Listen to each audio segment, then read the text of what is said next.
Welcome to another week of the Balga Cricket Club podcast. Another big week in cricket, and we're here to go through. This is the first time we are recording mid fixture, so this podcast will be a little bit different. So, me and Huey and our guest, we're going to go through the successful one-day finals that we had over the weekend, and then we're going to go through each grade, their last three rounds, and where they sit and where we predict them to be come the end of round 14. It's great to be here. So, as always, we'd like to thank our sponsors, Meredith Hammett, the Bottle-O, Hagen Hastings Watches, Infront Finance Australia, and Varsity, and Naz at Palace Cleaning, as always. So let's start the show. Huey, how are you, mate? How are things? Hello, Gaz. How are you? Good to be back. Looking forward to it, mate. Yeah. How have you been lately, mate? Not bad. Yeah, enjoying yourself? Absolutely. That's good, mate. And how's the injury? Slow. Slow. All right. Well, it happens when you get older, mate. It does. Yeah. Your turn's coming. Yeah, I know, mate. I'm already feeling it. So, from there, we would like to welcome our special guest today. He is our top grade captain, and he has been an awesome pickup for the club. Welcome, Broads. How you going, Brodie McGhie? Yeah, thanks very much for having me. Been awesome listening to the first handful of podcasts, so keen to get on and have a chat. Yeah, we're very excited to have you, mate. We can't wait to get into it. And as we've been doing, well, first off, it's great to get rid of Damo for a bit. And as we've been doing, we will talk a bit about yourself. And first off, we're going to go through some of your historical data so everyone gets a fair idea of what is about the machine, Brodie McGhie. Now, Broads, we've all got me and Huey have got the stat sheet in front of us. Now, just only because I know you're a gun, mate.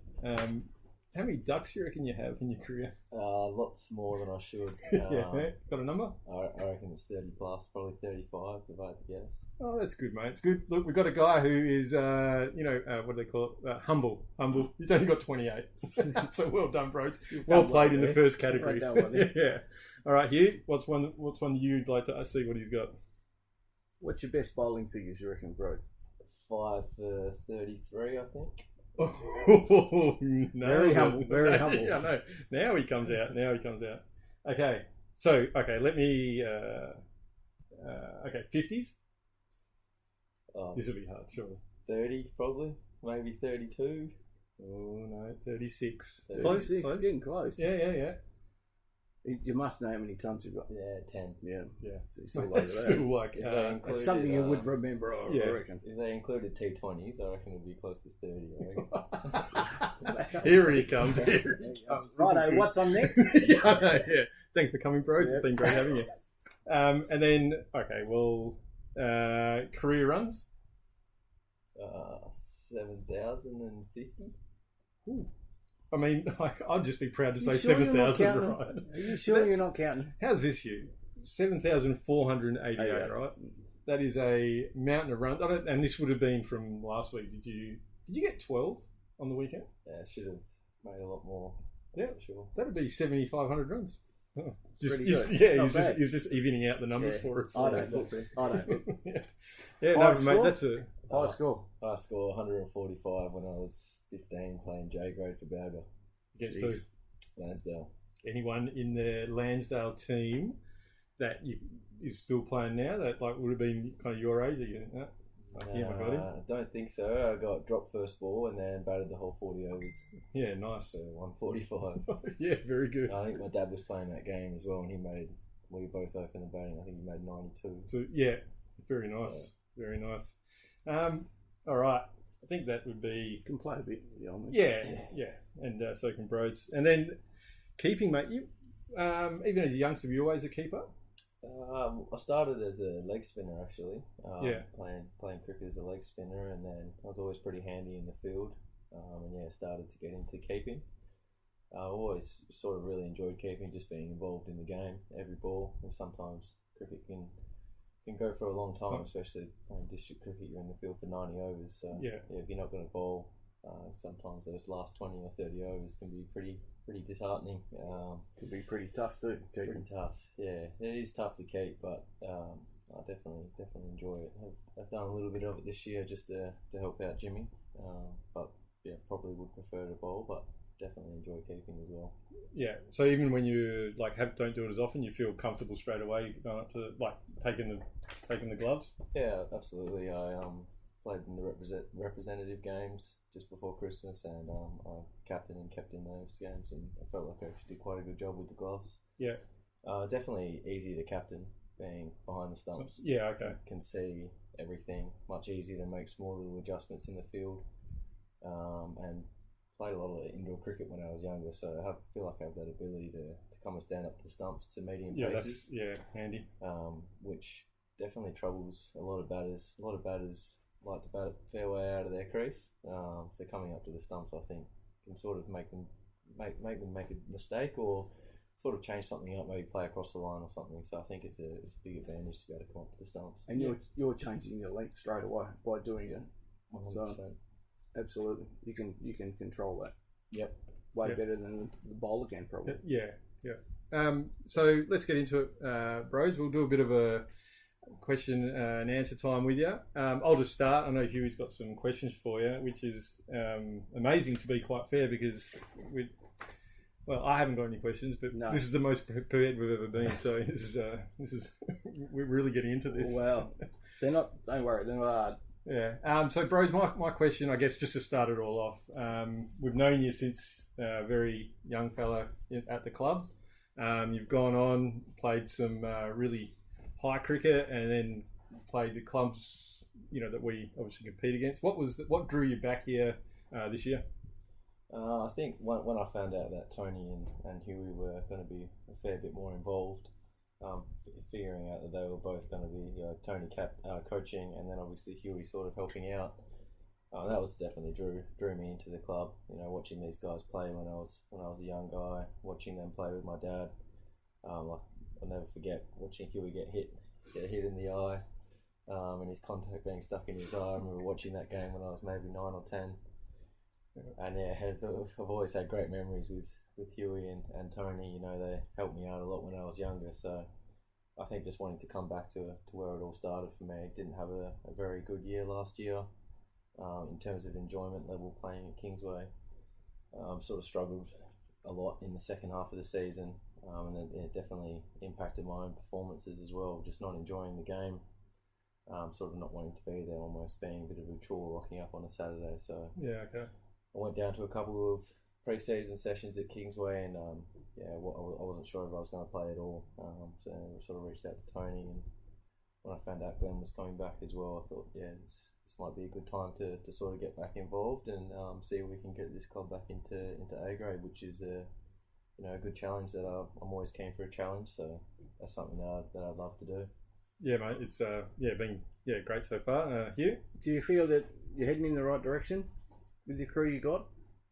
With my career, or with your crew? Yeah, I think so. I think maybe lacking a couple more like-minded people in the top side, if I was to be brutally honest. But I think from what we've had since Christmas, I'd say the buy-in from the guys in the top side has been a lot better.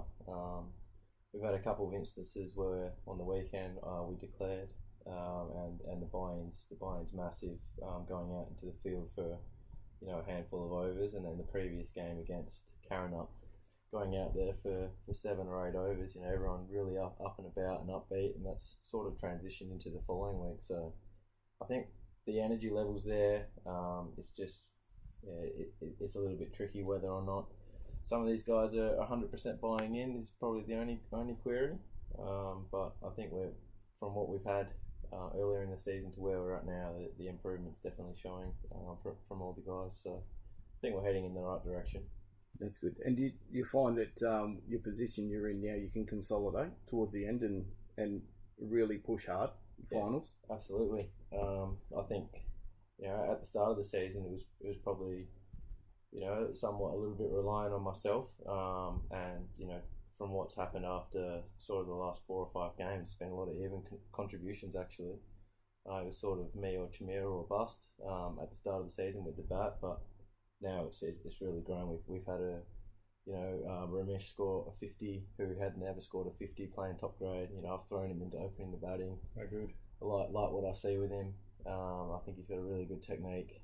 Done a couple sessions together, and I really rate him as a bat. Obviously, I know he can bowl as well, but having him at the top of the order, he's sort of batted maybe 3 or 4 games at the top of the order, and a 50, a 40, and a 20. So clearly good enough. And the good thing with that is he's taking it on. He's not sort of going, oh no, I don't want to do it. I'll take it on, and have a crack at it. 100%. And it didn't force him to do the role either. It was a question, seeing if he'd be up for it. I told him that I think he's definitely good enough, and he was keen to take on the role, and he's pretty much earned that spot now for the rest of the season.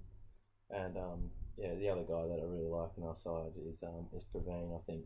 I was just about to mention him. I was going to say, hey, I'm just going to throw one at you. Yeah. Because one of the guys I really like and hope that he does well, because he's one of the nicest guys, and I know he loves his cricket. I was going to say, honestly, he's my got question some ability. was, he's got some ability. Where do you see Pekka? Yeah, he's a ripper. He's a very good guy. He works very hard. I think he would like to make training a bit more himself, but he's juggling 2 or 3 jobs outside of cricket, so unfortunately he can't. But he's a great guy, and he's very versatile. I think you can sort of have him anywhere in that top 6. And he's one that we're probably looking at to maybe open the batting in the 2-day format as well going forward. Just someone who can sort of see out the new bowlers, and he can score. He just needs to back himself a little bit more. He can be a bit tentative, and I think if he just gets rid of that cut shot of his, it's just how he continues to get out. But he does look good playing it every now and then, but it's more when he doesn't play at 100% that cut shot, he sort of will try and guide it or just push it behind point, and that's when he seems to get out. When he plays a full bladed cut shot, he hits it well more often than not. So he's one that always tries his guts out in the field as well, and that's something that we need in our side. You're halfway there. Yeah, guys that want to commit to that. Yeah, you're halfway there. Massive part of it, right? Yeah, no doubt. He will do whatever's asked. He will go boundary to boundary if that's what's necessary. Yeah. So it's very important to have people like that in the team. You got more? Yeah, one thing I did notice on the weekend with the finals, there wasn't lots of first grade players down, but after the game, right when the East won the final, the couple of boys I was standing with from the top grade, we were watching. After that, the boys come off the ground, winners and all that sort of stuff. But the feeling was fantastic, and you could see it amongst the players and all that sort of stuff. Now, the 2 I was standing with, I won't mention any names, but they were just looking in, amazement, really. They were just looking, going, geez, look at that. I want one of those medals. It could be them. Yep. It could be them, exactly right. So that sort of, hopefully, is sort of going to drive them a bit to, taste that success is what you need. You know what I mean? I just hope that I sort of wish there was a few more down to see that. I know me and Tone bang on about it, and some of the other boys will, of what you have to do and what it's like. And years ago we all played finals and with your dad and all that sort of stuff as well. But that feeling is, say everyone goes, oh yeah, finals. But when you win it, it's fantastic, and hopefully that'll drive a few to go, I want one of those, push them on a bit. Yeah, and you definitely succeed. Yeah, and you guys are heading in the. We'll touch on you guys like later on in the pod, but you're definitely heading in the right direction. Absolutely. It's been really noticeable since Christmas, or like probably the week or 2 before Christmas, and then since Christmas. Me and Hugh sitting here, like we're the ones that look at the stats probably the most, right? And there's a noticeable difference in, and more people popping up is kind of what you're saying as well. Like it was you and Chimera early on. And now, like, you're getting just contributions, right? If those contributions become more consistent, then your whole performance will just go, and we'll be back where we want to be, and back where, and heading to that target where you want to be. Yeah. It doesn't happen overnight, obviously, but something to aim at. Yeah, and that's what you need. You need a target or a goal or whatever you want to call it. But so something that you need to aim at. Yeah, and then another question for you, Brodie. Your side, is there anyone that's not playing with you, right? That you've got your eye on. That's kind of just. I guess like when we were younger, like when I was younger, right, when I started my cricket like senior career, right, and I'm sure when you did, you want to play the higher. Well, I did want to play the higher grades, right, and you speak to the captains or whatever. Is there anyone either you got your eye on? And you don't have to mention like names if they're speaking to you, like wanting to join your team. You know, like is there that type of up and down? If someone makes runs, they're coming up, and is the buy-in through the top 2 grades is what I'm probably trying to get at here. I don't think that's there yet in terms of the buy-in from the guys. I think if we were being real honest, I think I'd pick there'd be 2 guys that I'd pick from the second side to play in the top side, and then the other one that I'm very very keen to get into the top side is Jakey, and I've been very honest with Jakey about wanting to get him involved. Jake Lincoln, that is. Yeah. I rate him very very highly as a cricketer. He's fielding, he can bowl, he can bat. It's all between the ears for Jake, and I think whether it's towards the back end of this season or if it's the next season, I think he will definitely come. He just needs that confidence, which I'm hopeful he's going to bowl really well this weekend for fourth. So I think he's, as much as he might be enjoying it down there, he's just far too good to be playing 4th grade. Yeah, I mean, we should all be strong. He's young enough. I think we're at that varsity that Saturday, right? He said I'm 25 or something. Yeah, he's always got issues. He's complaining about his body. He wants to bowl a bit better, and I'm the sort of person that would just give him a go anyway. And if it doesn't work, it doesn't work. You bowl 1 bad over or 2 bad overs. Unfortunately, that's where it is. But it doesn't mean the end. But it happens. Right? That's right. It happens to everybody, and that's sort of what's happening at the moment with Cow, who's also another one who's more than capable to play top grade. Callum Searle. Oh yeah. He's just lacking a bit of confidence at the moment. He bowls beautifully in the nets, and he'll always give it 100% as well. I think that'll come for him.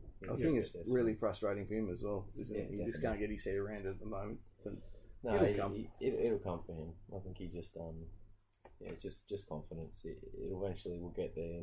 We had a game earlier in the year where he just bowled beautifully in the nets before going out to bowl, and just can't get it right. Whether it's his run up or something about the middle pitch, maybe just affecting him slightly. But he's just lacking a bit of confidence. I think he'll come, and that's probably similar with Jakey as well. I mean, he's had a couple of really good scores now with the bat. Yep. But he just hasn't had that consistency yet with the ball, and I think once he gets that, I think he'll put his hand up and play. And sometimes in a game, that's all it takes is 2 or 3 overs, good overs, and confidence goes through the roof. Then if you can get some rhythm in your first over, right, all of a sudden it just feels easy. You're exactly not even concentrating on. Am I going to land it here? It's like I'm going to land it there. What am I going to do with it? And I think you should do what you want with it. That's how confident you get. It's really good. That's right. Now, Hugh, you did come with 3 pages of questions, mate. Is there anything you? 1 page. Anything that he hasn't answered? Mate, if anything, mate, you're an over preparer, which is great. Check it out. You can hear the paper rattling in the mic. So handwritten, old school, Gaz. Old school. Yeah, that's it. This technology crap. Yeah. Righto, bros. They're not hard, mate. Mate. So, seniors, first game. Where? Who? Who did you play for, and who was it against? I would have been playing for Balga, but I wouldn't have any idea who I played against. Well, I don't either, but that's what I'm asking. I've got no idea. I remember playing a game of maybe B grade or C grade the year that I played J grade with my dad. That was against Morley, and I think I've got about 40 maybe. And how old were you? I think I was 15. And the next question was, did you star in that game? Yeah, I got 40, I reckon. I got about 40. Jeez. That's probably... Yeah, you can. It's good that you remembers that one. But I just before you continue, when I've got one from 2013-14 season. I don't know how old you would have been then, against Warwick Greenwood, and you bowled 5 overs. And pretty decent. You were 5 overs, none for 18. So, sorry, two for 18. That's good bowling. That. Yeah, I know. Yeah, he remembers that one. And then you went. Actually, you did all right this game. In 28 with the bat. So you were caught by S. Dobson, and bowled. The bowler was R. Newen. Richard Newen. Yeah, is he still playing? No, No, he sounds familiar. I believe he might be playing every now and then at Warwick Greenwood, but he also played here as a junior when he was. Really? A lot younger. Yeah, Richard Newen played here. He was a couple of years older than me. Well, he played here as a junior for sure. Oh, okay. That was the. Anyway, sorry, you didn't mean You right, mate, or what? Yeah, no, Jesus, mate. I'm just trying to help you out. I don't want you to help me. Sorry. Righto, mate. This is a silly one.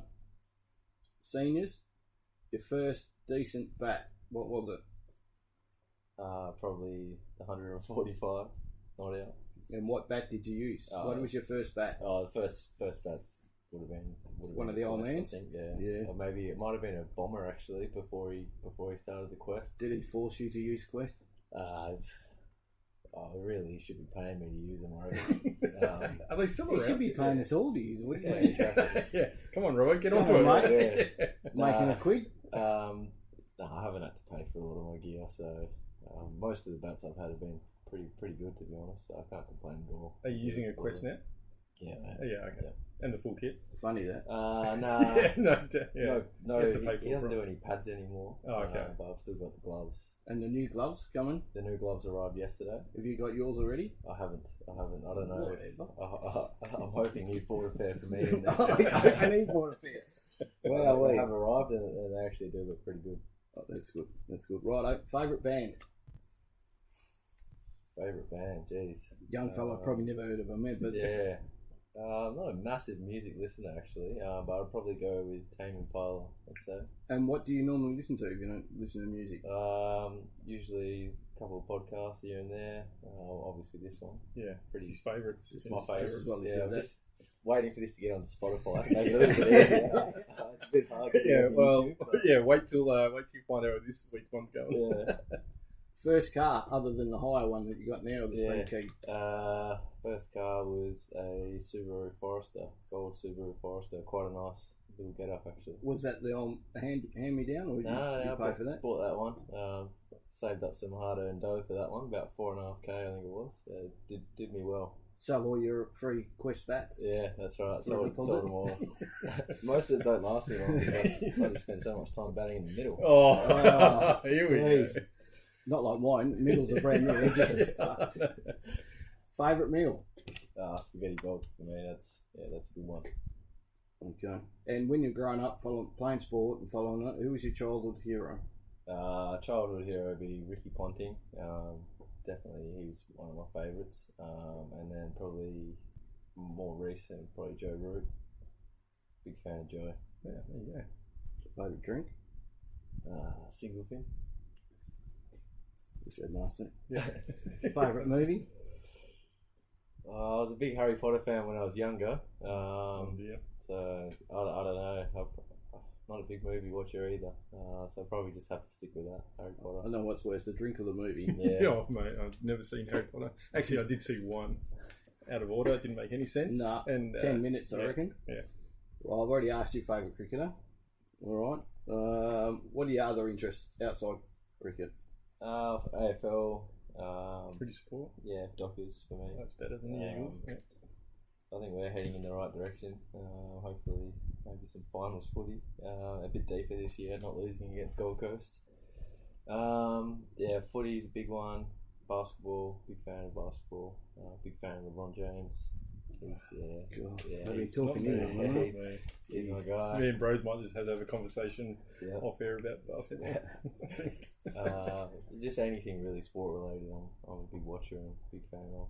But yeah, that's about it. Excellent. All right, mate. That's about it, really. That's good, mate. About it. All right, let's get into some cricket. And just before we do, you've had a pretty distinguished career yourself, right? Have I? I would have thought you've had a pretty distinguished career. But what I enjoyed the most, and it gave me a smile. Here we go.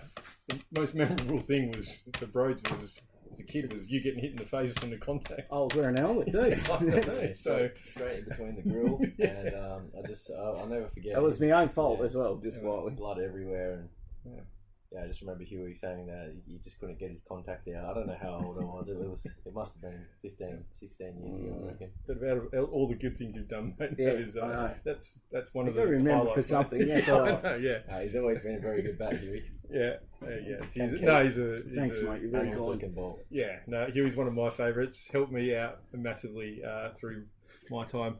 Anyway, so let's get into. We had a couple of one-day finals over the weekend, which is great. 2 of our 4 sides making the final, and we had a win in the G grade. So we bowled first, and then got Warwick Greenwood 9 for 104 after the 40 overs, and then we went on to really spank them quite easily, chase it down in 23.3 overs, and we were 2 for 107.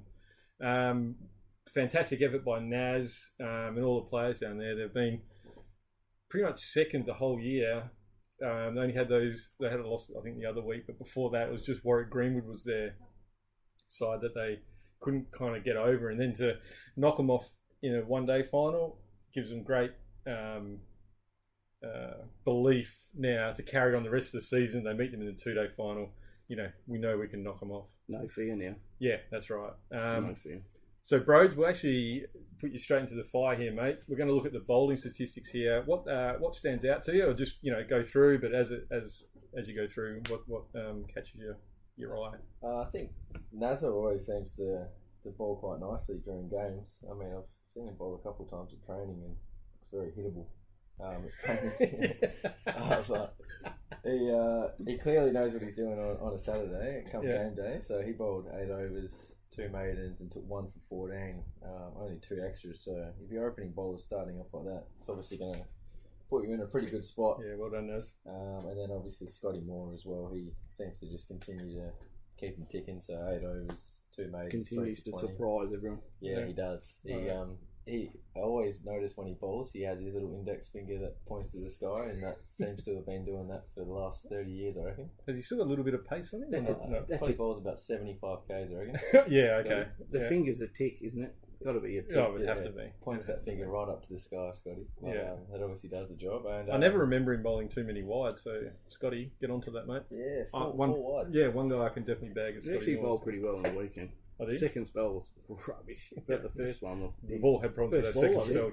Well, we won't go into that. Yeah. No.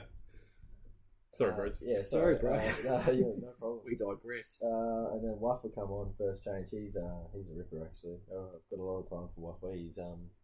He'll do anything that's asked of him. We had him actually fielding for us a couple of weeks ago. We had Varun have heat stroke. We ran a few 2s together, Varun, and he couldn't handle it. So he unfortunately wasn't able to join us in the fielding. So Wuffer kindly came over, and he actually fielded all over the place. And having him out there, he actually brought a lot of energy for us. I think it's probably a bit crazy to say, but that sort of kick-started us. I think having him out there, he really lifted everybody. So yeah, excellent. Having somebody from the thirds come out and sort of field really well and chase balls, have that extra bit of energy, I think it's really put us in good stead. So he bowled 7 overs, 1 for 18, which obviously really nice. All the bowlers in the final for G grade did a really good job, actually. They did right. Economy rates really good, aren't they? Economy rate, no one going at more than 3.5 and over. So one day, obviously, someone going at 3s is pretty good. And you're going to be chasing 120. So 7 overs, 1 for 18. Mohammed Sharose, 5 overs, none for 12, so still nice and tidy for him. Riley bowled 6 overs, 1 for 19. Good to see Riley get a few overs and get a little bit of confidence as well. Has he been down there most weeks in G's? Every week he's improving. Yeah, he is.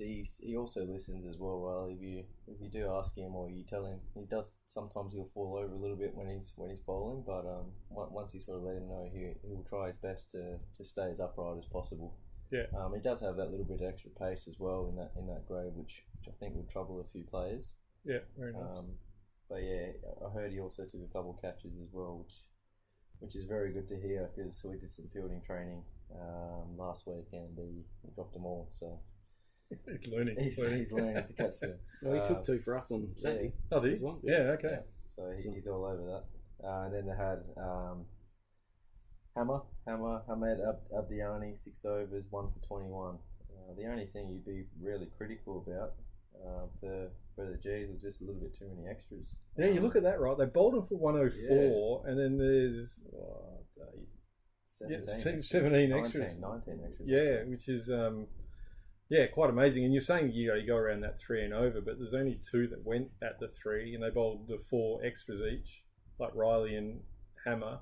And like that happens, right? But I'm just saying, all of a sudden that brings his down to 15 runs off his 6 overs, right? So he's well into the 2s. So you tighten those little things up. I mean, yep, luckily they only scored 104 and you're able to chase it down. But if you lose by 2 or 3 runs, right, then you look to where, obviously the batsmen have made mistakes if they can't chase it down as well. But like you look at those little pieces. And they can make a massive difference. Yeah. So no, that's a pretty good bowling performance. By our thirds there, and then Hugh, we did the batting thing and chased it down reasonably easy. Not too much to go, but what do you see there? So Butt opened, and let me see, he scored 18. Yep. Got caught. Is that caught and bowled? No, just caught. Caught. Ring. You can see here, Hugh, yeah. The paperwork's a bit small today. Yeah, well, screen right in front of you.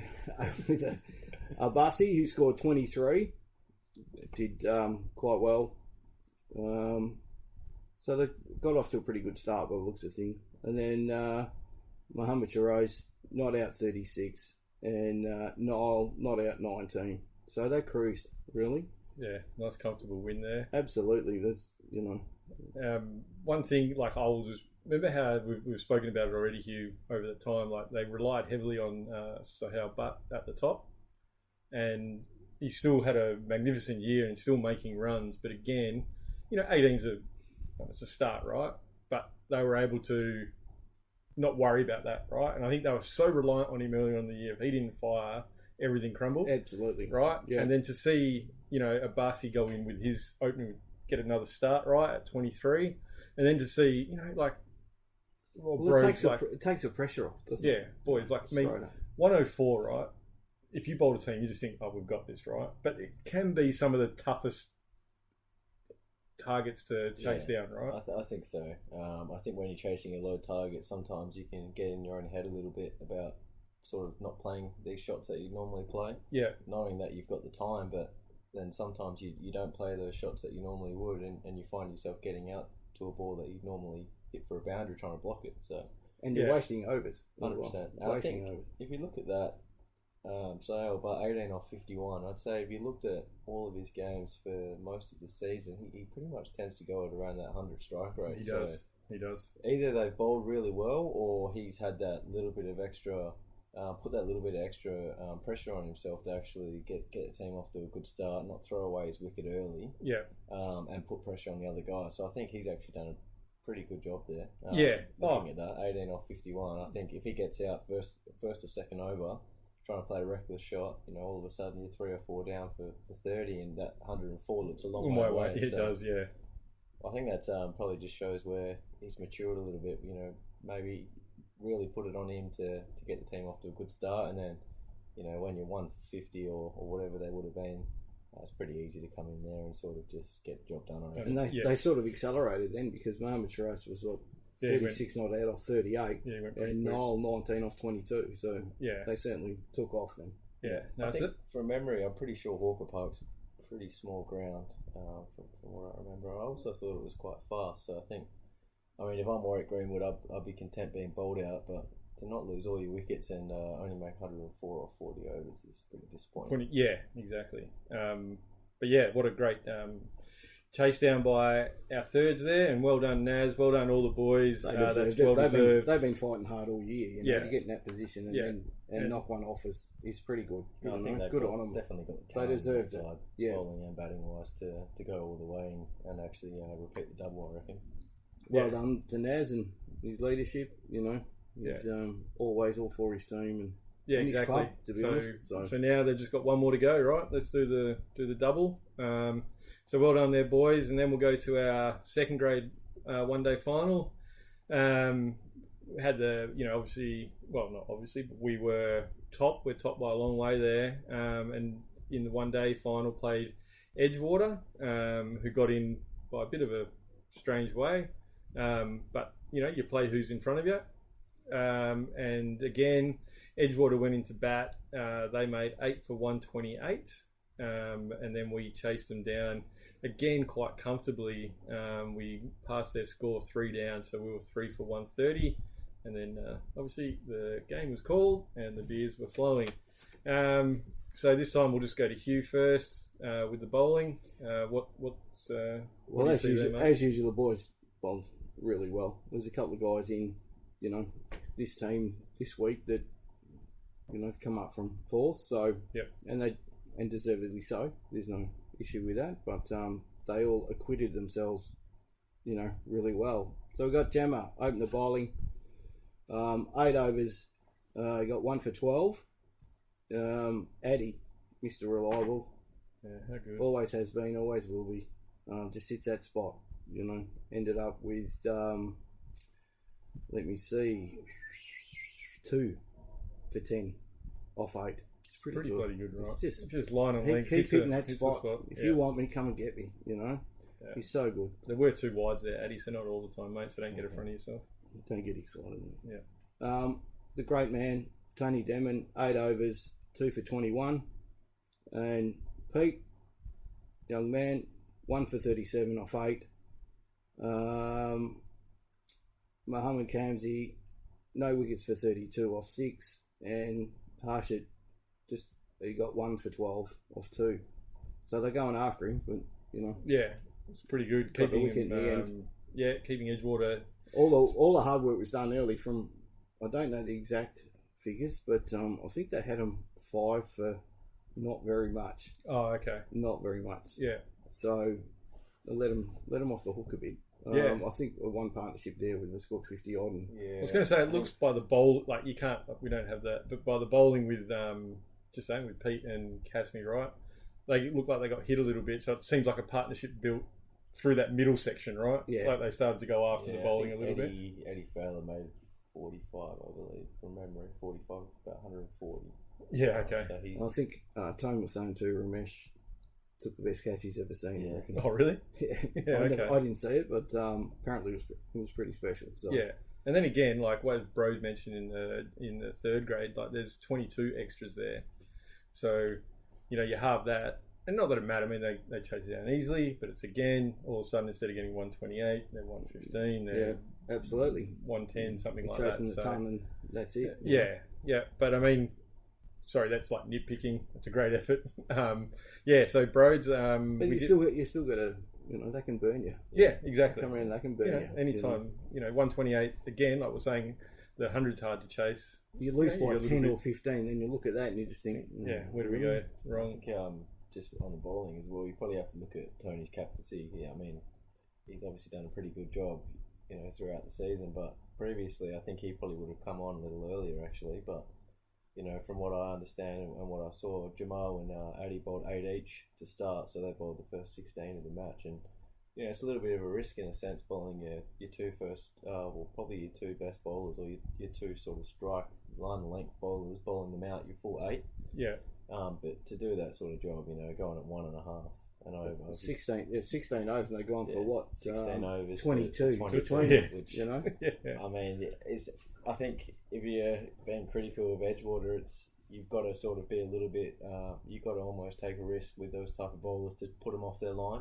Yeah. If you're just going to have a ring field and you're just going to try and nudge them, they'll just hit that 20-cent piece all day, and it's not the way to sort of score runs. So I think you almost have to try and take a risk, run at them or get really deep in your crease and try and play something aerial just to maybe make a field change or potentially make the bowler try something different. Yeah, break up their rhythm a little bit. Well, and they tend to, if they find it, these guys are pretty accurate. They tend to sit and sit and sit and then think, well, first change will be onside. Yeah. And we're away. And then all of a sudden you look at the board and you're behind the 8 ball straight up. Yeah, sometimes you can get too far behind, right? Absolutely. Like, I mean, it's fair enough waiting for like the next bowler, but like you still got to face what's in front of you, right? And then you still got to score. Yeah, that's right. Yeah, I think they probably, got quite lucky actually to get 128, which you'd think in a one day is, not going to be enough. But in a final, 128, you're in the game, still need three and a bit and over. Yeah. But realistically, at 16 overs, you're on 22 runs. You're going to struggle. Putting a lot of pressure back in the shed, right? Sort of 150 plus. Yeah. That's probably what happened with Eddie, just chewing up too many balls. 40 odd or 140 is just it's not good enough to win the game. He's a better player than that. He's a better player than that.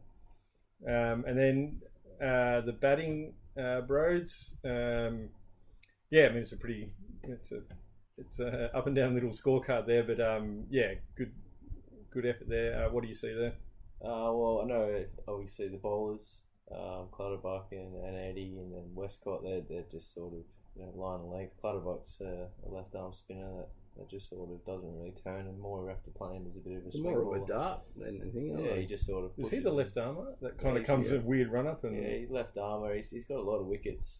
Over his career. I'm pretty sure Ado played a pretty ordinary shot from what I saw, but didn't surprise me. Ado 6 off 15, and then Cahill came out. Not too familiar with Cahill, James Cahill, but he had a good year last year. Yeah, this year hasn't been his best when he decided to play. I had a look when he got out, and I was like, I wonder who this guy is. Maybe he's made a few runs, but from what I saw, it's 4 innings, 3 ducks for 2 runs. So this year he struggles. He can go. He can play. I'm sure he can. He's probably just getting a bit unlucky at the moment. And he probably hasn't played enough. Yeah, what I mean? He had no consistency mate, this year. Off you go, Yeah. But Paulie's the ever reliable Paul He's Krutman. so good.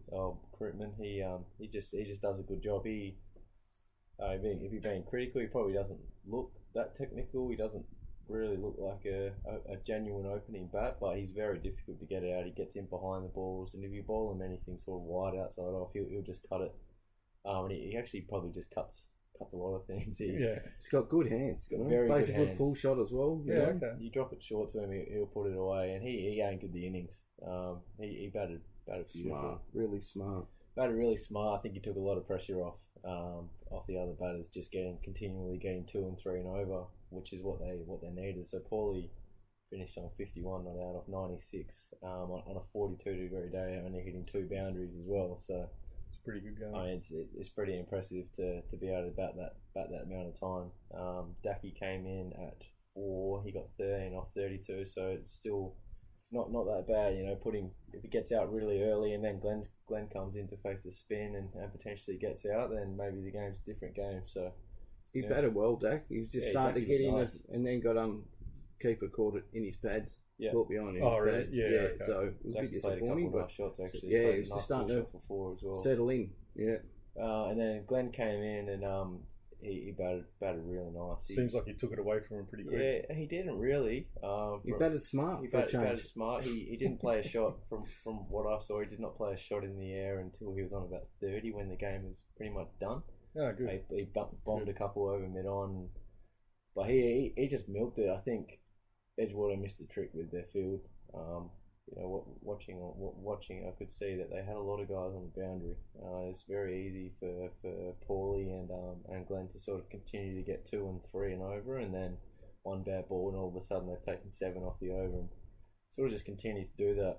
I don't know why you would kind of do that, right? Yeah, they had sort of a deep mid off, mid on, maybe even the square as well to Glenn. So as soon as they just sort of put one too full or short, it was either a single or if he hit it really well, it was a boundary. So and they batted well together, Paul, and they just they're smart.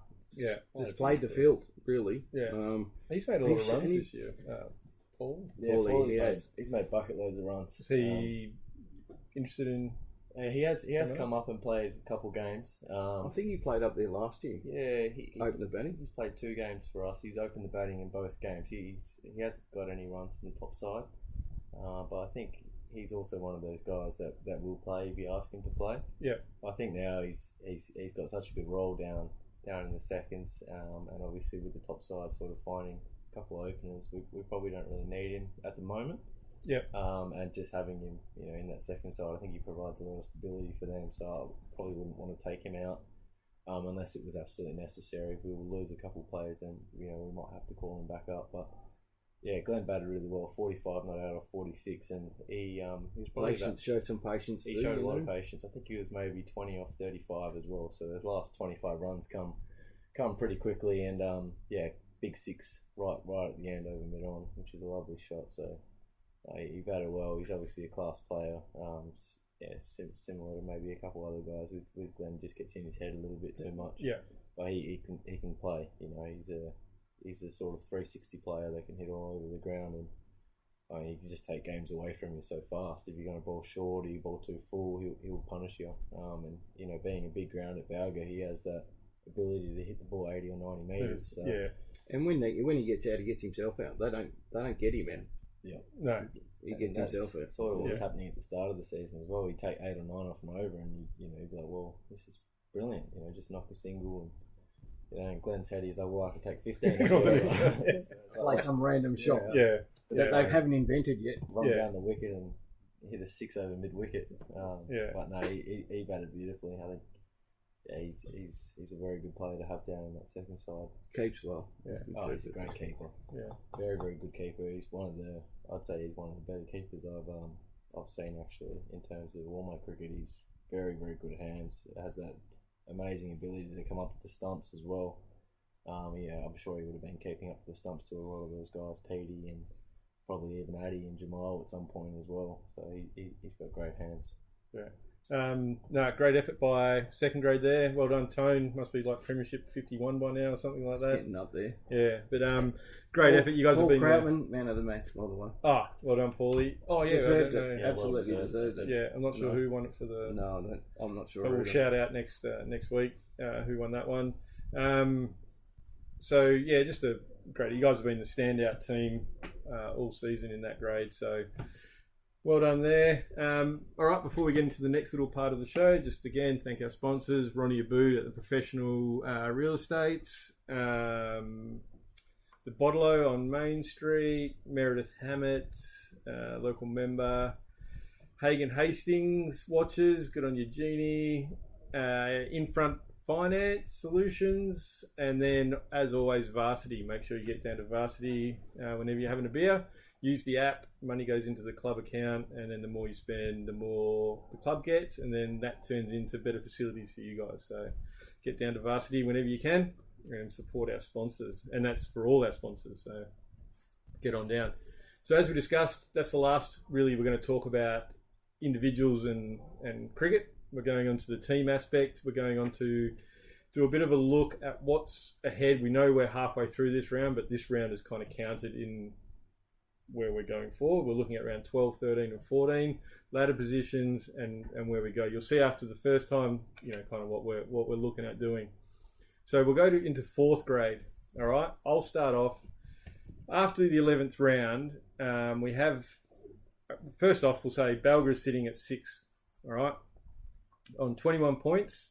And then around them, we'll go around them. They've got Wanneroo, who are also on 21 points. So they're 6th and 7th, and then you've got 4th and 5th on 27, which the new scoring system I didn't realise until kind of last week. 6 points for a win, so we're a win behind them, and then probably 2 wins behind 2nd and 3rd, which is Balladura and Morley, and then Muche. It's probably, it's definitely uncatchable for us, but things can change around there. Matches to come. So in round 12, we're playing Wanneroo, which is 7th, right? Morley, which is 3rd, and then Joondalup 4th. So 2 pretty good teams to play, right? The 2 that are kind of above you, and if you want to get in there, that's how you want to get in there. We'll just go to Hugh first. Where do you see that kind of strength of schedule, I guess, of what they've got coming? It's not a bad place to be in where you can control your own destiny, I guess. Absolutely, but you got to control your own destiny, here and now. Yeah. Don't worry about what's down the track, really. Not in that position. You've got to win every game, basically. So, as it comes. Don't worry about 3 weeks' time. Let's just get it done this week, and then we'll worry about next week. Yeah, look, 1 week, especially in that position. Yeah. You've got to, you can't back off. Yeah. For them, right? So, for the team, they're 1 week at a time. They have to be. All right, but we're not playing. so it'll be hard for Bros when it comes to top grade, right? You know, so like, what are they thinking with that next 3? You'd obviously want to win them all, right? You probably got to be pretty close. So Bros jump in, like you got to, right? But it's not a bad place playing 3rd and 4th, because if you get them, you can jump them. Absolutely. I think this game right now is the one that's most important. Playing the side that's on the equal amount of wins.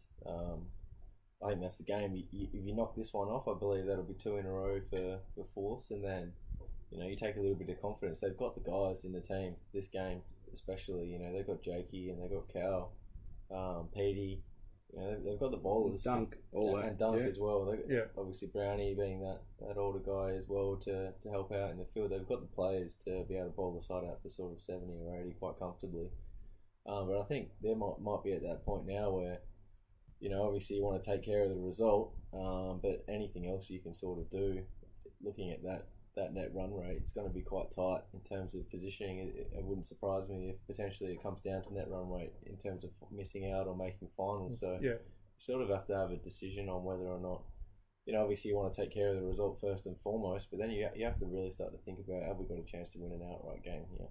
Which is, I think that's probably, going to be tricky. But obviously, the most important thing is to get the win, but if you can sort of have that one outright or one game where you can really take a lot of wickets, make a lot of runs, get that quotation up in the net run rate, that's going to be very important come the back end. But playing Morley and Joondalup round 13 and 14 who are 3rd and 4th, like if you want to make finals, you have to beat the best team. So I think you'd want to take on that challenge. You'd rather play them than play the bottom side. So I mean, if I was in their shoes, I'd be wanting to play the top sides. They've got the players to do it. So I actually have a lot of confidence that they're going to make finals. I think they are too. Yeah.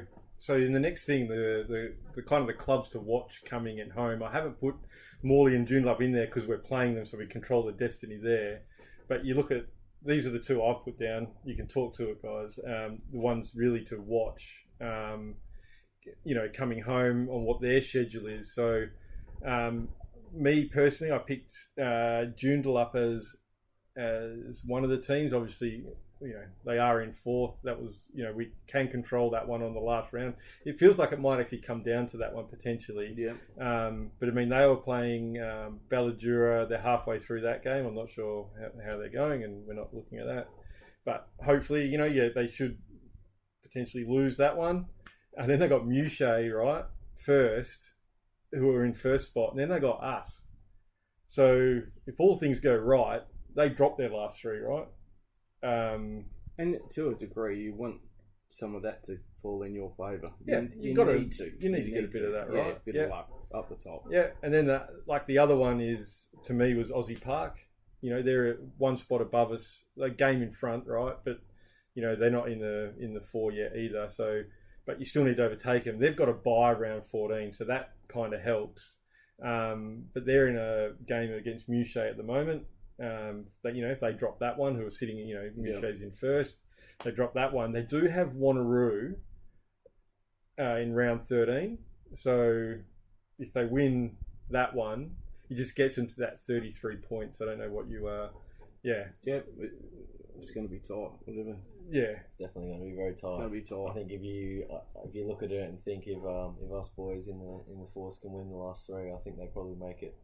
Looking at who they have to play, so I think you just have to worry about winning and try and forget about the external stuff. And just do well. Yeah, like the last couple of weeks, they've been hitting their straps. They've been going really, really good. Scored, if they can 300 plus, the game prior and bowled really well. Many.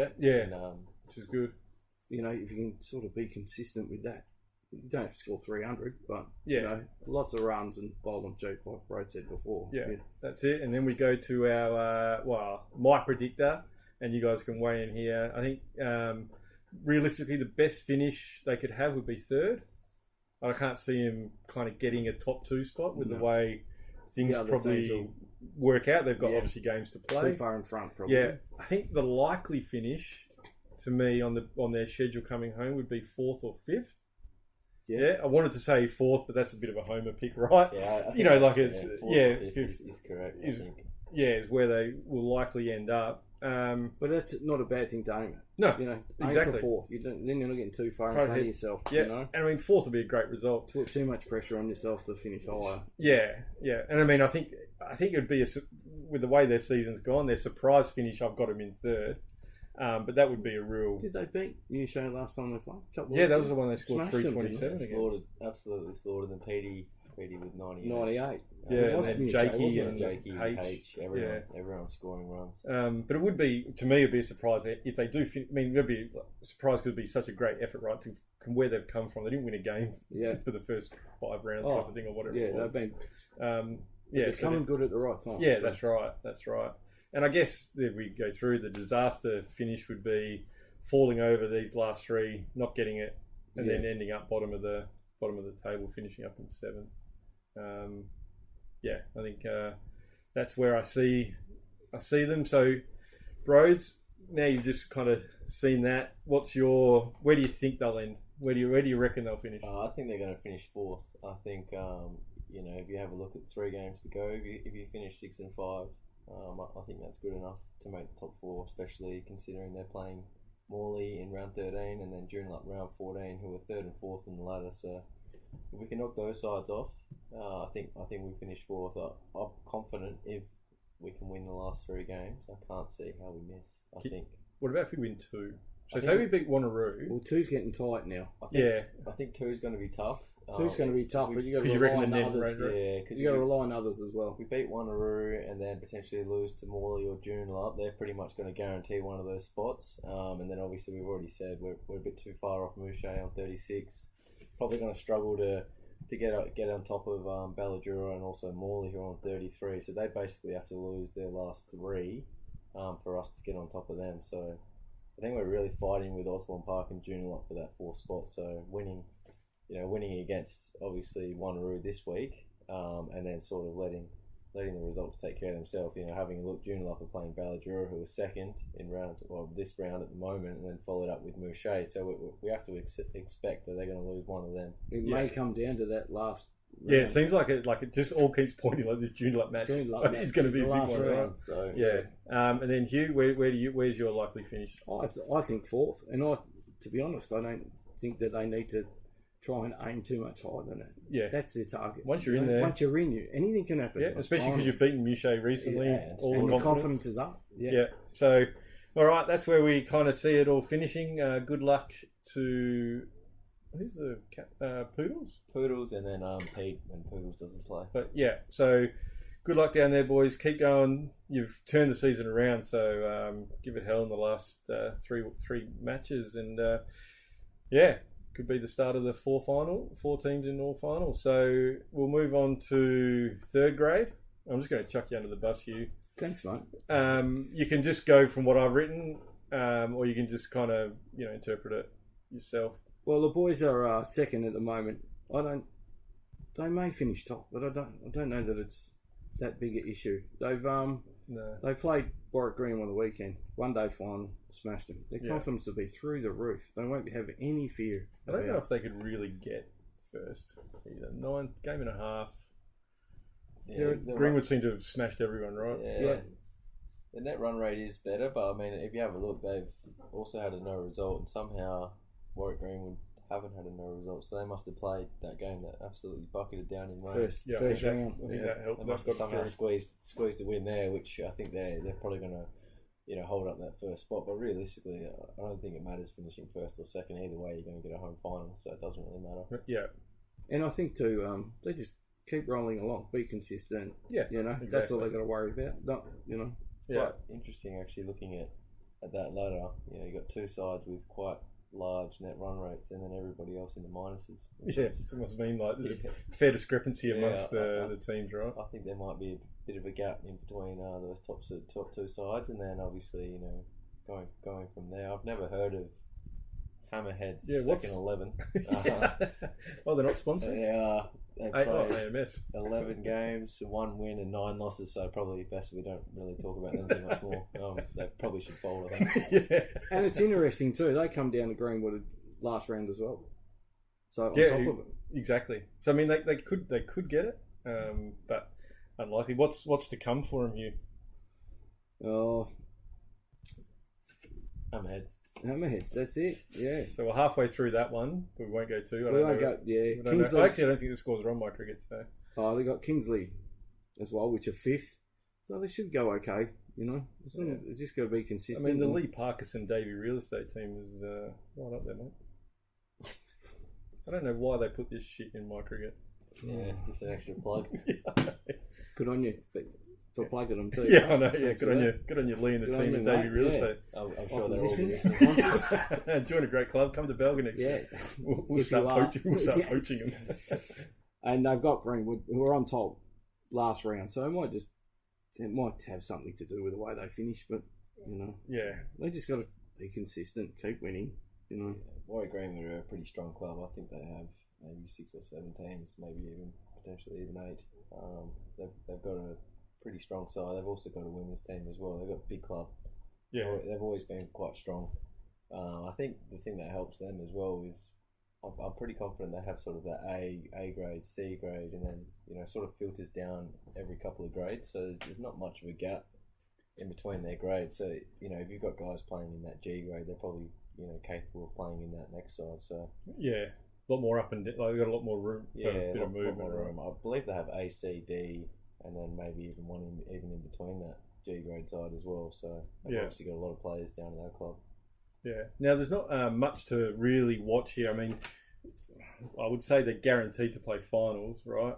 That's where you want to end up. So as we're talking earlier, I'd say the club to watch in the last 3 rounds would be Marmion, right? If you really stumble, we're not secure in second spot, right? Second's the kind of worst case scenario where we'd want to end up. Not worst case because we'll get to that, but it's considering where we're at, you wouldn't want to drop out of that top 2. No. And Marmion's like a game behind, right? They've got apart from this week, they've got Greenwood. Their run home is as good as is pretty much equal to ours. Yeah, I think it's pretty similar. I still think you want to be making sure you finish top 2, have that home final, which is a big advantage, being able to play where you've played most of the season. I think trying to make sure we just finish up and finish that top 2. I think realistically, probably looking at their net run rate, they just have to win 2 of the last 3. I agree. I was just going to say, finish 2 of the last 3. 2 of the last 3. Rest a couple of guys if you want for that last game. Who cares? Yeah, do whatever you need to do. I think they'll be fine where they finish seconds. Yeah. Like Brad said before, seconds is good. Yeah, I mean, I think it was it's a pretty clear ladder, right? But for the purpose of this, you just, you think about the teams that might. I mean, Marmion, they come good. If we drop a game we shouldn't, right, and they just win theirs, then all of a sudden, they're in that game behind, and the net run rate probably. So it's probably 2 games behind, I'm guessing. Yeah, I think we'd have to lose 2 of the last 3 to get to sort of fall out of the top 2. Yeah, which I don't think I can see happening. I think we got the players, we've got the captain to win at least 2 of the last 3 and finish second. The way they're going, they just cruise. Yeah, cruise. As long as they don't take that attitude, we'll cruise. Yeah, but, yeah. You still got to get here and fight. Have that attitude down there. And then going to the predictor, I think the best finish would be first. That'd be us going really well, knocking Greenwood off in round 14, and Warwick Greenwood probably falling away. But who knows? They might be really hurt from the weekend's results and chuck it in.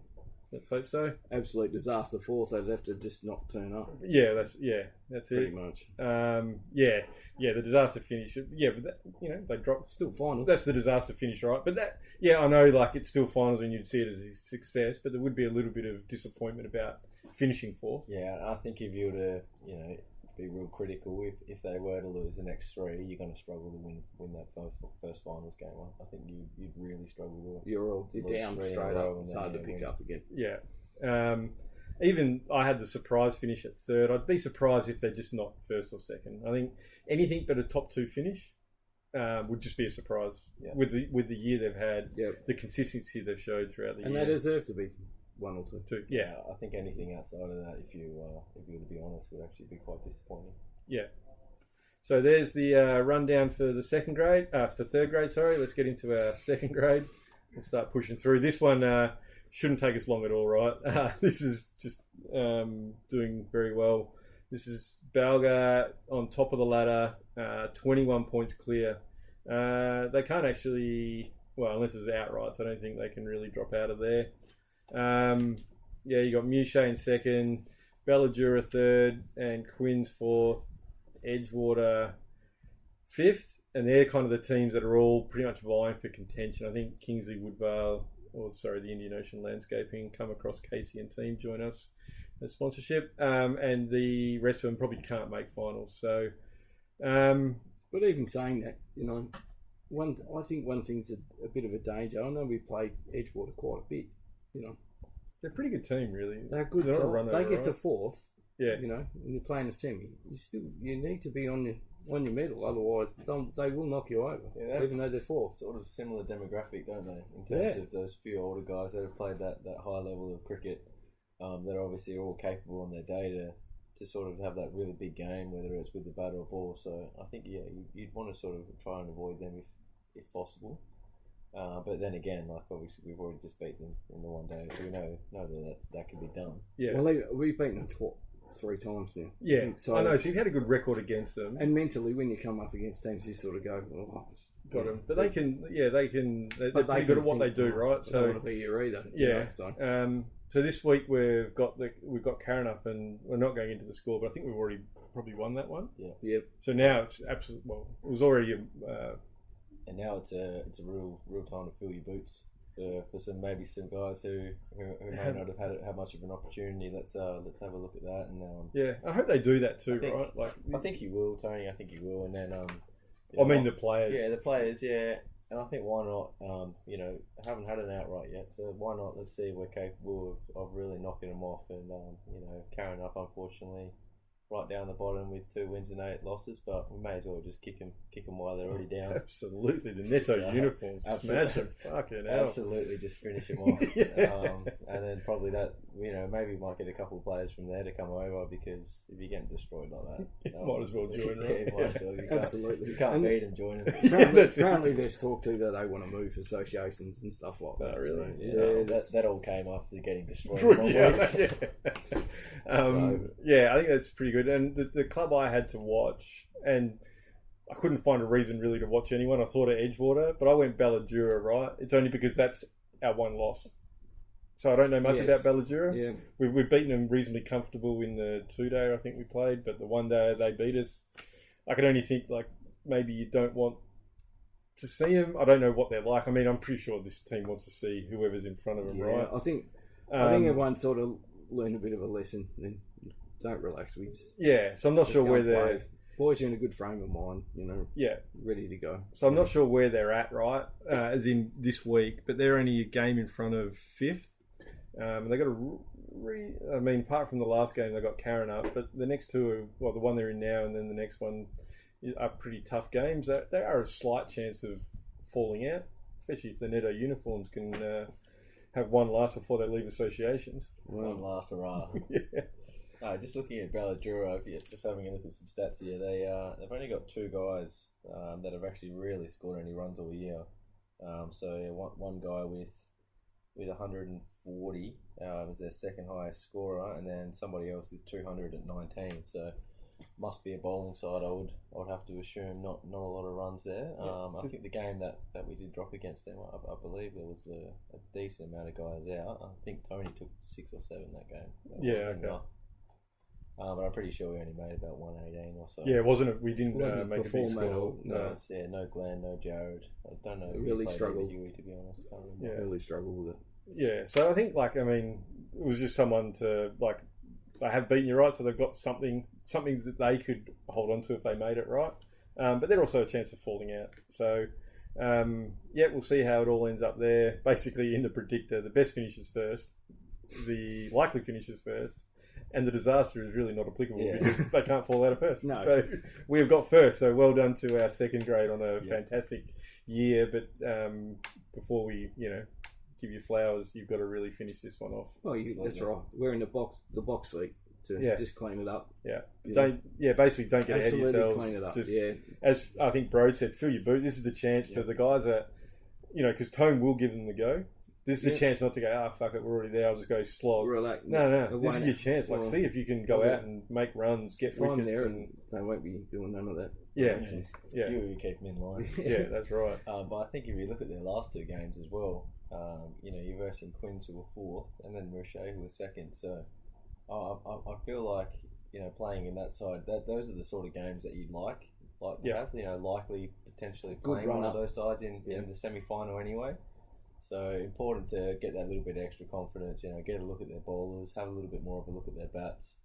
Sort of try and make some plans about how you're going to get the best players out.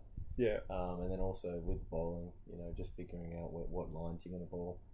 And just quickly looking at Tony's stats, he's bowled 114 overs for 30 wickets at an average of 10. Yeah, good. Which is 10 wickets more than anybody else in the whole league. So he's still pretty ridiculous. It is. And I think going to what you're saying, like they're playing those two teams coming into home, you can take their confidence away. Because if you beat them comfortably, play them in a final, how the fuck are they? How are we going to get these guys out, right? Like, what are we going to do? And then their confidence, you can lose the game before it even starts, right? 100%. But well done to Tone and the team. Just keep going. Don't let this one slip. It's been amazing. All right. And then we'll go to our last one. This is going to put Broads under a bit of pressure and see what he really thinks. Yeah. Let's go to our top grade, which has been... from my perspective, you guys got off to a reasonably slow start. B grade was a bit of a jump. I think it was C grade last year, but but early rounds was a bit up and down. That's different reasons. Yeah, and then on and off the field. Yeah, and then me and Hugh were started the pod, and we're following you guys pretty closely, and we've seen you just go slightly up and up and up, and the results just kind of kept coming in. And Broads, you find yourself in a fourth spot now. A game clear of fifth and sixth, who are only a game behind, and then you're only a game behind third now, two behind second, and you can't catch top, but that's fine. Who knows? But this has been a big end, or it's been a big middle part of the season for you guys, where you've really found your form and climbed that ladder and find yourself sitting in fourth. Yeah, I think looking at our games, we haven't really been beaten comprehensively against anybody besides from probably Yanchep, who, looking at the statistics, Yanchep and Edgewater are probably the only two teams that have really got a hold of us. Wasn't Sam Siddle, was it? No, it wasn't. But we sort of struggled a couple of times those days. But if you have a look at our side over sort of the last month, we've actually had a bit of consistency, picking pretty similar teams over the last few games, which I think helps a lot. Not having to reshuffle batting orders, not trying to figure out who's going to bowl this many overs, who's going to open the bowling. We've actually had a pretty consistent team for the last few games, which... So you've been able to structure your kind of attack. Been able to structure the attack, and I think have people, confidence in it as well. Yeah, have confidence, and people rocking up, having a pretty good understanding of where they're going to bat, where they're going to bowl, where they're even going to field in a sense, which I think makes their a whole big role difference. makes. Can I just ask? Do you address that? Do you? In terms of the batting, or batting, bowling. Do you address numbers, like where you're going to be, and... individuals as well? Yeah, definitely. Something that we chat about prior to is, so if we win the toss and have a bat, we'll have a brief discussion about what the order's going to be, and then sort of what the plan is like on the weekend. We obviously opened up with Ramesh and Pekka, and the plan was for them to just to try and get us through to drinks. Got that 2.5 and over. Yeah.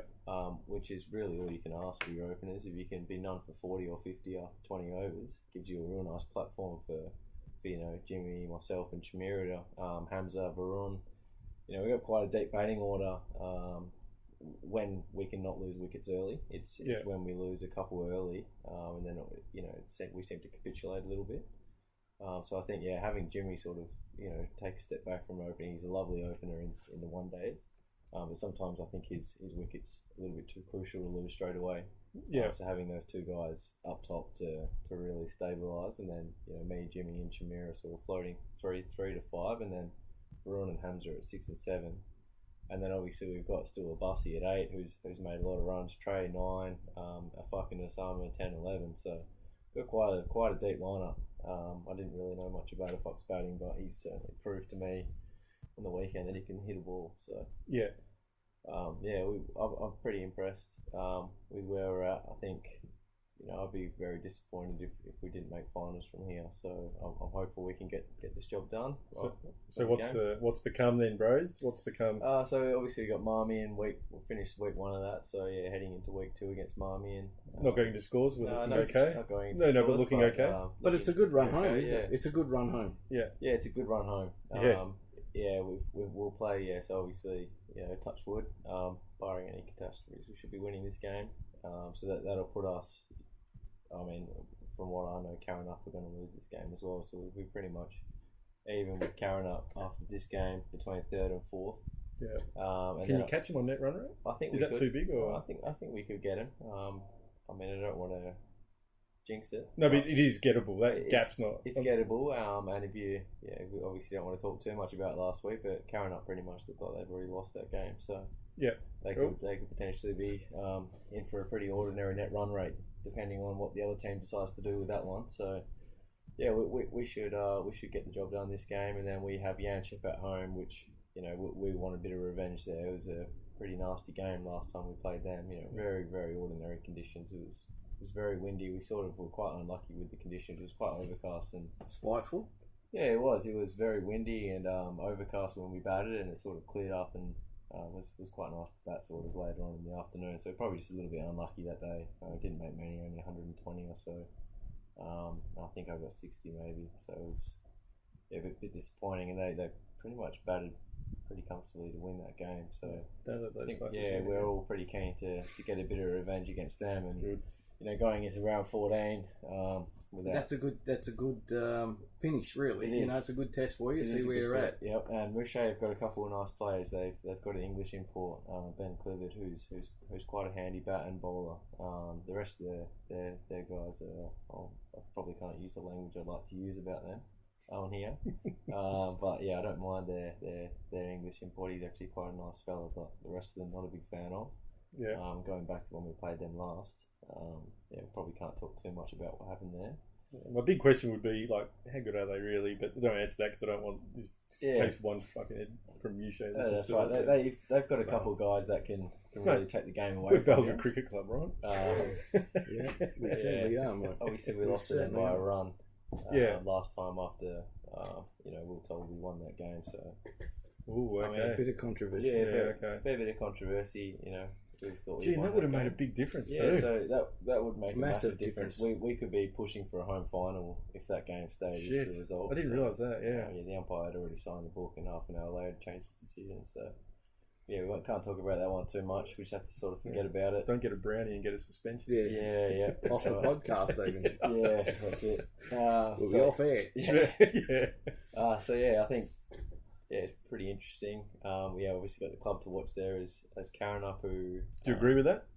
Just you can see where we. I can see they started the season really well, but I think they've fallen away drastically over the sort of probably since Christmas. I think they've really struggled. They've lost their probably their best bowler as well, who's pulled up stumps for the season. So, but it's kind of someone you can catch and overtake, right? Yeah, that's probably why I put it. 100%. And I mean, you look at it, and obviously you want to finish as high as possible, but I don't think it really matters too much whether or not we finish 4th or 3rd. We've beat Balga already. We've only team that has done that. We could have easily beat them twice. We bowled them out for 150 in a 2-day and only fell 15 short in that match, and then obviously beat them in a 1-dayer. So I think we've got the skills to beat them. We already know what happened against Mouche in the 1-dayer. So realistically, against the better sides in the competition, we've actually played quite nicely. We've sort of come up short against. I was going to say some sides that you've lost against is. Probably should have won those games and just not quite there. Yeah. I mean, as Bro said, you lost to Yanchep, right? Where and they're little things that let you down too. Little ones. That Yanchep one hurt, and I think you're driving a fair way to get there, and like I said, the conditions certainly didn't suit us that day. But they're probably you don't want to talk them up too much, but I would say I'm a little bit surprised they haven't won more games. Yeah, they have got.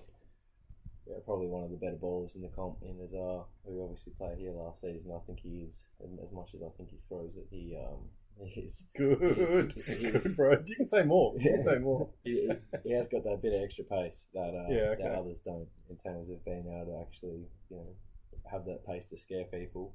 He probably bowls maybe high 120s. So, the only other guy that really bowls high 120s is a fucking our side. Everybody else sort of basically just bowls medium pace, which seems to do the job. True. Yeah, very good. So I mean, Karrenup's got a pretty hard schedule coming home as well, right? So you said they've fallen off, and they don't doesn't get easier for them. No. So it's really up to you guys. I think you need to win 2 of your last 3, and I reckon you'll stay there, and if not, go up. But I think two out of the next 3 is the minimum. I think if you lose, if you only win 1, you could see yourself on the outside. Struggle. Yeah, I think we just want to get it all done. I think we just want to win and consolidate that spot at least.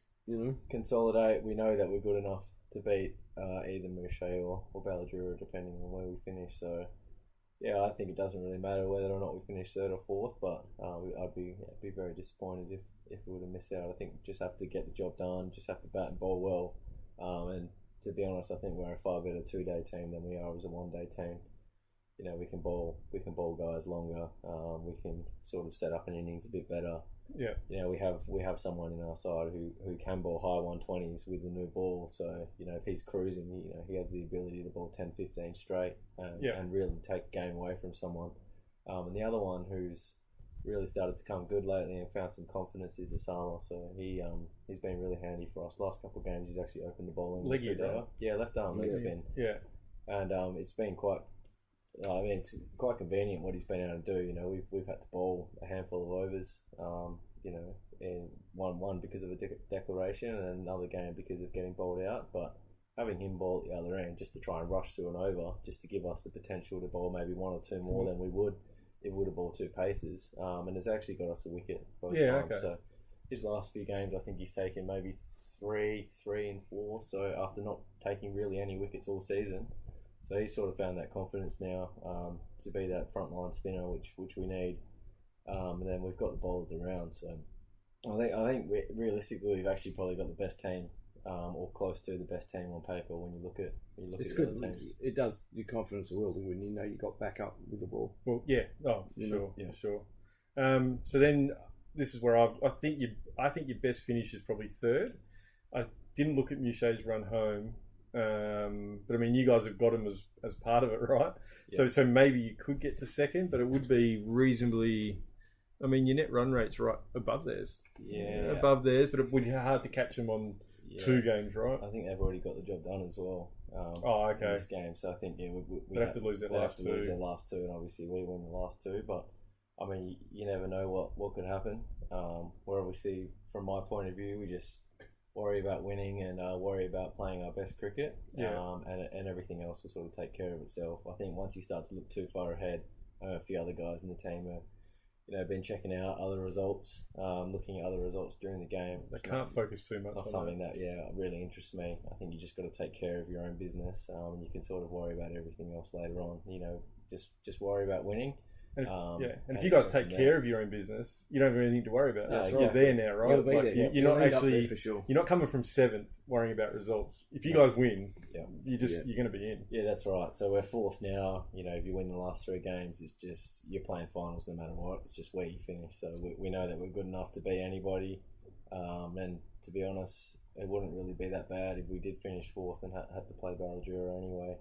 Playing at their ground's quite nice. I can't remember playing at Mouchet's ground in my lifetime, but obviously it's a fair trek out there. So plus, if the run home, if you've done really well, say you do knock the 3 off, you're full of confidence on the way in, ready to go. Exactly, and the good thing about the way they've got this final set up is there's no advantages finishing first. It's all or nothing when it comes to finals. So you could win every single game all season like Balladura. They've only lost the 1 game against us.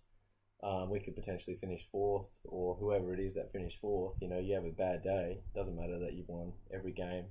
You lose. They no got second chances, mate. That's right. And they just got done in the 1-day final as well by 2 runs. Oh, did they? So against Mouchet? Against Mouchet at home. Yeah, okay. They needed 8 off the last over and fell too short. So they clearly can be beaten. Yeah. And obviously Mouchet we know as well. I think we've got everybody else covered in terms of ability. I think they're definitely the 2 best. teams as well as us. I think Karanup are going to fall off. I'll be surprised if they actually win any of those last 3 games. Yeah, so that's where I've likely got your City. I reckon you'll likely finish third. And then because of that, a surprise finish would be 4th, right? But not like, I mean, it's just the way we've done it, right? Like a surprise finish, like the way you are now, would be 4th. And I mean, like the disaster finish would just be 6th, and that would be just falling away from where you guys started, and your confidence is risen, and then like to do that. I don't see that happening. I'm just put the disaster, and then it just falls off at the end. It would just be and I can't see that happening. You guys are too good for that now. So and I think just even if we can just obviously we want to win a flag, but just making finals, I think would be a big tick. Oh, for this club at the moment, we haven't played top grade finals for. I mean, it hasn't been probably that. But when we've really had a chance, this is like a real team, right? This is like a team with a chance. It shows what can happen in finals. Like last season, I've obviously know what happened with Balga playing in that C grade semi-final. Finishing, scoring 230 or whatever it was, and the other team chasing it down with Chimera scoring 120 not out. So, anything can happen in a final, and that's the beauty of cricket. Anybody's capable of scoring 100 on their day, or like we had on the weekend. We won't touch about it too much, but everybody's scoring 10 plus. It's a big thing. If everybody does that, you had a couple other guys chip in with 20 or 30, and all of a sudden you got 200. Yeah. And you're well and truly in the game. 100%. We had a game against Balladura where earlier in the season in that 2-day we had 2 scores above 10, and we only lost by 15 runs. So we're clearly good enough.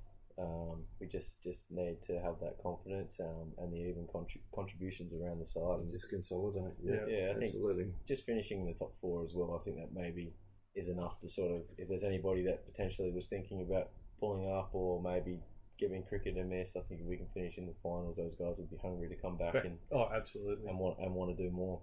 Yeah, and now look, I know we're the homers here, but that's 4 teams that we can realistically say should be playing finals, right? And what a change for this club if that can happen. Well, the way it sits at the moment, when you look at it, all 4 teams are this close to playing finals. All 4. Now that isn't for a fucking long time. Yeah, exactly, and it's good. Like everything seems to be happening now. Like the club's kind of starting to get back, right? Absolutely. There's work to do because you don't want to say we're already back and then people stop trying, people stop doing it. Like you guys that are currently playing, all the people off field, this is what's making the club get back on its feet. So it's on us to all continue to make that happen, and it's been fantastic so far. Definitely. All right, so that brings us to the end of that one. Just quickly, Hugh's been kicking me under the table the whole podcast. Apparently, he's got something about golf that he wants to bring up. No, not really. He was pretty good at golf. Just won. We had just won the golf day. Oh, did you win? Did you? Me and Pete, yeah. Oh, okay. Jeffrey P, yeah. Yeah. Did I say that before? No. Before the pod, you just were excited. You said, "Can we lead off with golf?" I said, "Mate, we're a cricket podcast." Who came second and third? I don't know. Who cares? And Bros can't remember. That's right. No one remembers who comes second or third, do they? I apologise to the boys. I apologise to the boys. Sorry, you overspoke, bro. What? I said I watched Hewey. He teed off just prior to me, and he bombed his first drive. So he started off beautifully. There you go. Nice, Hewey. Yeah, well done. I surprised myself. Yeah, it was a good day. It was a great day. It was a really good day. Well organised with Tone and Clint out there at Checkers. It was good. It was a really good day. I think everyone enjoyed themselves, and we should do it more often, I think. Yeah. No, it was. It definitely was well organised on Tone's part.